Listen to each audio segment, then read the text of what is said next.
Dubai में चल रहे एक इंटरनेशनल एयर शो इवेंट में भारत का फाइटर एयर जेट तेजस हवा में कलाबाजियां करते वक्त क्रैश हो गया।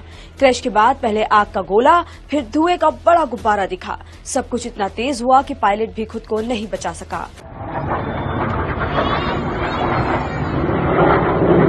एयर शो के दौरान इस तरह के हादसे होना बड़ी बात नहीं है। ऐसे शो के दौरान पायलट को विमान की सारी क्षमताएं दिखानी होती है। क्रैश के जो शुरुआती विजुअल दिख रहे हैं उसमें विमान अचानक नोज डाउन होकर फ्री फॉल होते दिख रहा है। पहली पायलट की चूक, तेज करतबों में जरा सी गलती, गलत angle, of attack, high G turn या कम ऊंचाई आकलन से कंट्रोल लॉस होता है।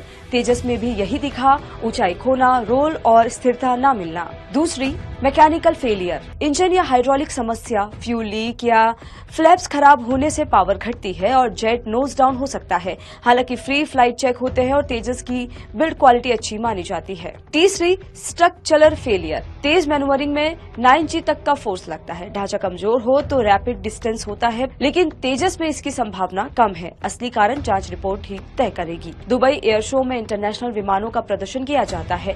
यहाँ दुनिया की बड़ी एरोस्पेस कंपनियां, एयरलाइंस, एयर फोर्सेज और टेक्नोलॉजी कंपनियां अपने नए विमान, हेलीकॉप्टर, हथियार सिस्टम और एरोस्पेस टेक्नोलॉजी को दिखाती हैं। साथ ही भारत इसे कई देशों को बेचना चाहता है। ऐसे में सौदे पर भी इस हादसे का असर पड़ेगा। 1983 में MiG-21 के विकल्प और स्वदेशी हल्का फाइटर जेट बनाने के लक्ष्य के साथ LCA प्रोजेक्ट शुरू हुआ।